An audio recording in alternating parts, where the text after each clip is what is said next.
আপনি আপনার আমল ইবাদত করবেন, আপনার ধর্মে যা আছে সেটা করবেন, আমি আমার ধর্মে যা আছে সেটা করব।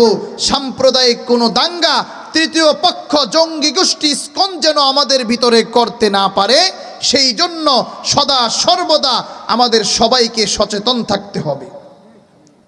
গতকাল এদেশকে আরো বেশি খারাপ করার জন্য আমাদের একজন ভাই অ্যাডভোকেট, আমি যে ইউনিভার্সিটিতে পড়ছি, আন্তর্জাতিক ইসলামিক ইউনিভার্সিটি থেকে যিনি ল পাশ করেছেন, সেই সাইফুল ইসলাম আলিফ ভাইকে এই ইসকনের জঙ্গি গোষ্ঠী গতকাল আদালত চত্বরে চট্টগ্রামে তাকে হত্যা করে ফেলেছে, নাউজুবিল্লাহ।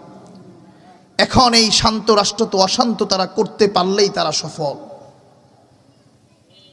আল্লাহ রাব্বুল আলামিন আমরা যেভাবে অতীত